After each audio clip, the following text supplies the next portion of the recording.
What are you doing there, my love? Harvesting the goji berry leaves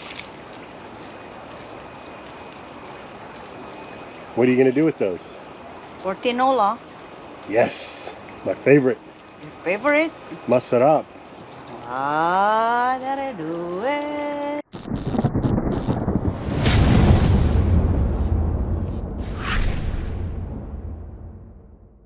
So we've still got some healthy goji berry leaves left. Another week or two, it's probably going to be mostly dormant. So now's the best time to harvest the rest of the leaves. They're absolutely delicious, especially in soup bases like tinola. If you've never tried cooking with Lycium barbarum leaves, goji berry leaves, you don't know what you're missing. They're loaded with nutrition, even more so than the berries themselves, if you can believe that. The berries are known as a superfood. If you grow the plant though, you can harvest the leaves. They're hard to find in the market. You never see them that way. So anyway, today we're going to be working on part 2 of the mushroom cultivation growing series that I'm putting together.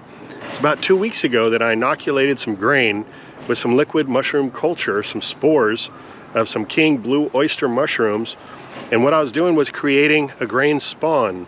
That spawn, once it's fully engulfed with mycelium, which it is now after 2 weeks, can take 2 to 4 weeks, but we've got some good results so far. We can now take that and inoculate our growing substrate.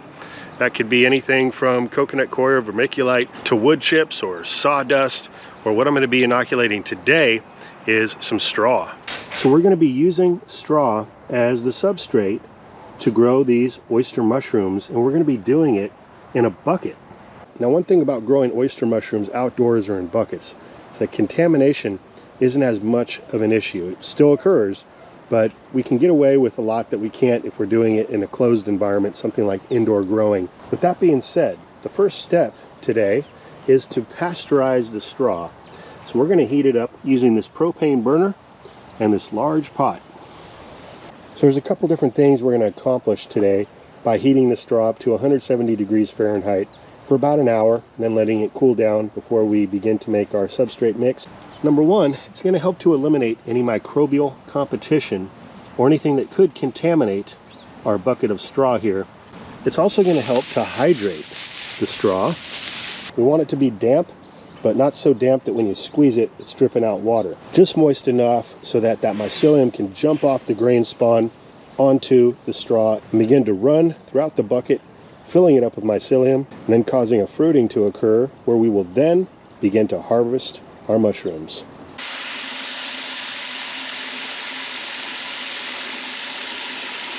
Alright, so I got the container filled up a little over halfway with water. We don't want it to overflow when we put in our straw. And we're going to also be weighting down the straw so it's completely submerged. But right now we've got a temperature of about 68 degrees Fahrenheit. We need to heat this up to 170. Alright, so we can start adding in our straw while we're waiting for things to heat up. Now some folks prefer to put the straw in a sack, like a pillowcase or even a poly bag, something like what chicken feed comes in, or a sandbag type material, something porous. And the reason you do that really is just to contain all the straw so that it's not floating up to the surface. But if you pack it in there good and you put a nice heavy weight over the top, I found you don't need the bag. But either way works. It's up to you what you want to do. Just add a little bit more water.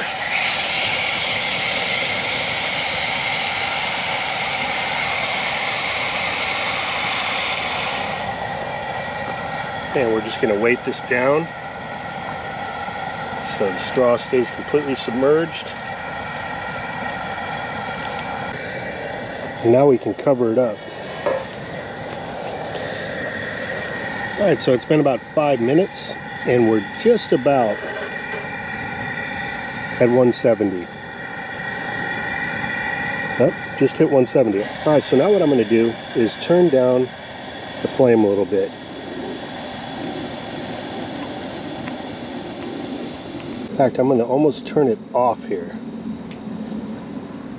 So with straw pasteurization, which is what we're doing here, not sterilization, we want to avoid going over 180 degrees Fahrenheit. Otherwise, we risk actually killing off the good bacteria in the straw. We don't want to create a habitat for the bad bacteria to thrive. So we want to stay between 160, 175 degrees Fahrenheit. and keep it at that temperature for about an hour. Straw sterilization, which is another technique, usually involves extremely high temperatures and sometimes even chemical treatments, which is really not necessary when growing oyster mushrooms in buckets. So I just barely got a little flame going right now, just to keep it at temperature. So while we're waiting for the straw to finish, we can now prep our bucket, get it ready for the substrate and the spawn. What we're going to do is drill a series of holes all around the bucket and even on the bottom, 1/4-inch holes. So as far as what type of bucket, any bucket will work. Just a 5-gallon bucket with a lid is all we need.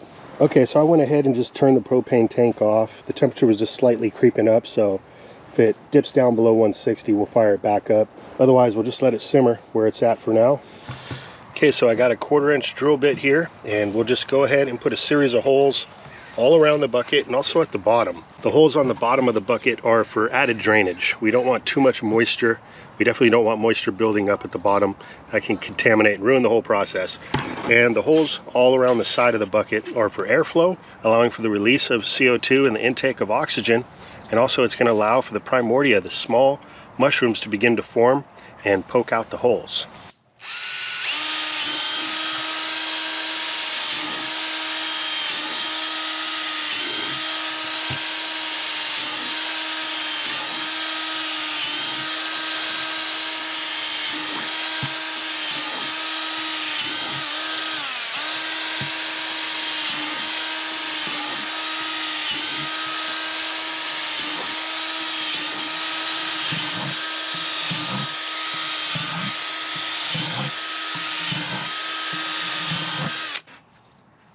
I'm just going to go dump out those plastic pieces.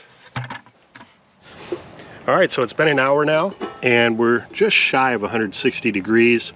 So getting it up to temperature and then turning off the burner was good enough with the lid on the pot here.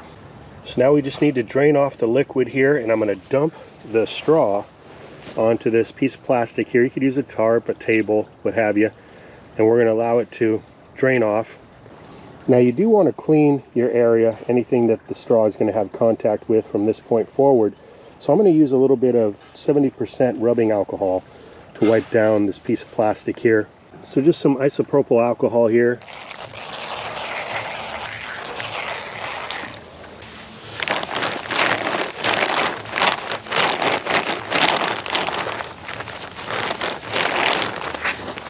It's also good to sanitize your gloves.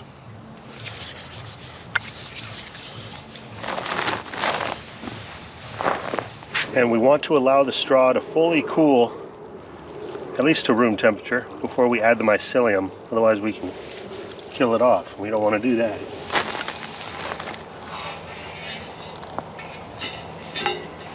We'll spread this out.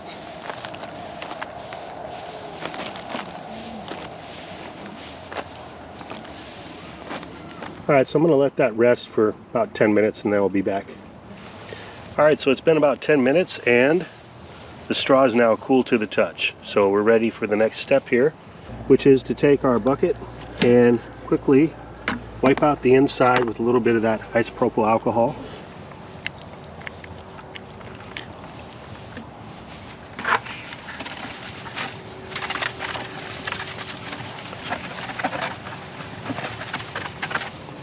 And of course, if the bucket was dirty, you want to clean that first with some soap and water.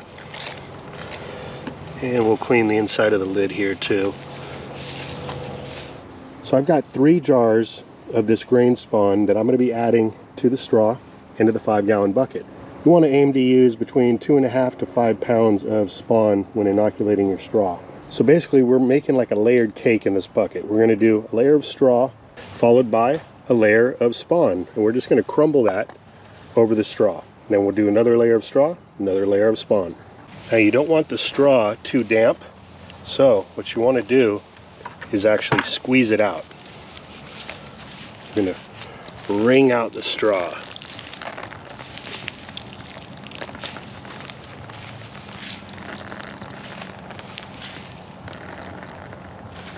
So you want it to be moist, but you don't want to be able to squeeze it and have the moisture pour out.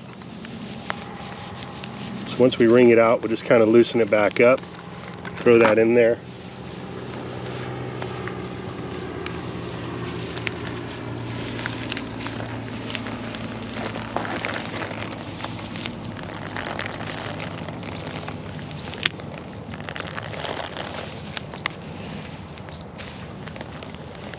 And that's why those holes at the bottom of the bucket are so important, so any excess moisture can also come out. So there we got our first layer of straw. We'll go ahead and crack this jar of spawn here.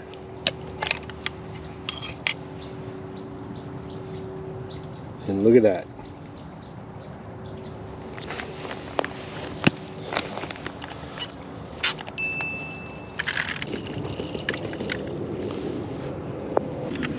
Just kind of scatter that over the top.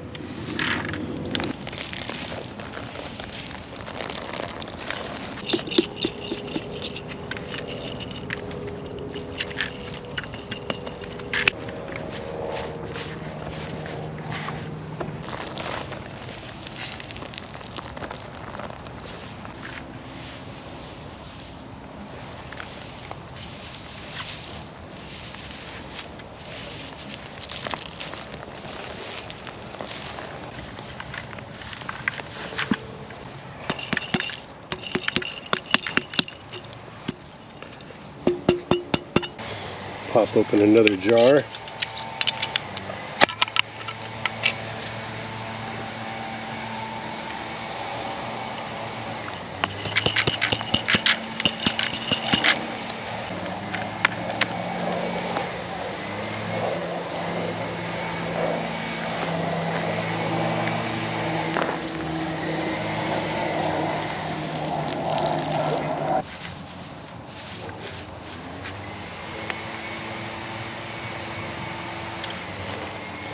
And jar number 3.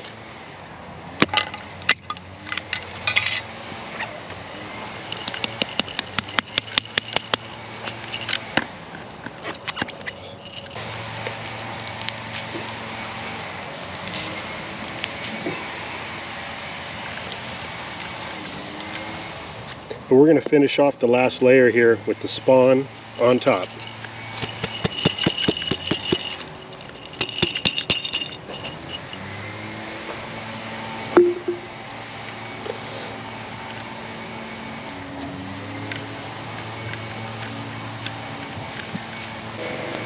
Just going to add a little bit more straw in here.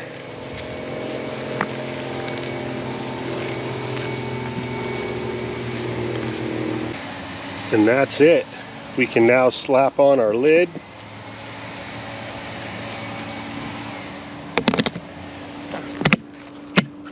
Clean up the outside of the bucket a little bit. And that's it, my friends. We are good to go. Now, the next stage is known as the incubation period. It's going to take about 2 weeks for all that straw to colonize with the mycelium. At that point, we should see some little baby mushrooms starting to emerge out of some of these holes. Until that time, what we want to do is keep this out of direct light. You can even put it in a cupboard somewhere, and it's recommended that you cover this with some sort of a loose-fitting plastic bag or something that's going to help to keep that humidity in and also catch any moisture that may drain out the bottom of those holes. And we'll keep an eye on it, and as soon as we start to see little tiny mushrooms emerge from those holes, then we're in the fruiting stage. And from that point, it's just a few days until you start harvesting your amazing gourmet mushrooms.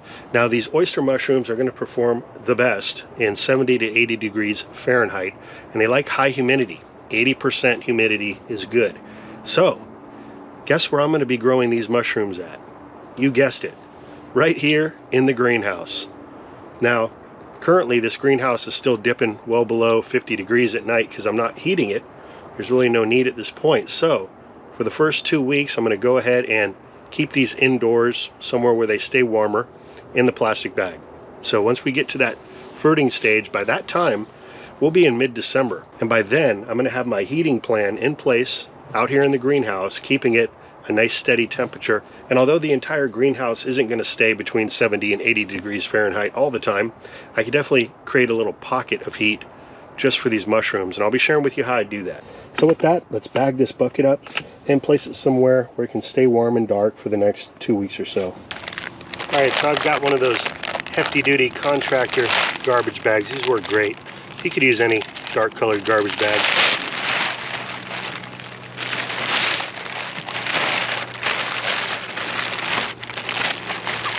And I'm just going to loosely tie off the top of the bag.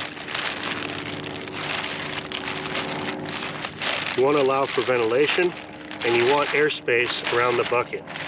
And that's all there is to it, my friends. I'm going to tuck this away indoors, like I said, where it's going to stay warmer for the next 2 weeks, and we'll be checking on it probably about after 10 days, and we'll keep checking on it after that until we see the emergence of little baby mushrooms.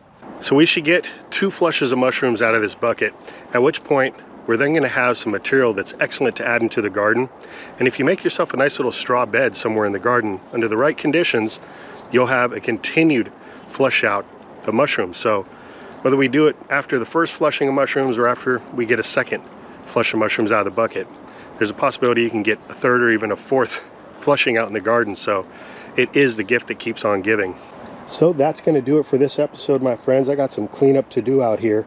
Be sure, if you have any questions or if you have any comments, anything you want to add to the discussion, shoot me a comment down below. I love hearing from you. If you got something out of this episode, be sure to give it a thumbs up. If you haven't already, consider subscribing to the channel. New uploads every week, sometimes every day. And I'm always giving you updates on all the different things growing on around here. As I mentioned earlier, we got more grain spawn, and I'm going to be propagating mushrooms in some other ways as well, including fruiting blocks, maybe even a third way. So you're going to want to stay tuned for that. So have yourself a great rest of the night. Until next time, this is Dan from plantabundance.com. Take care. I'll be talking to you again soon.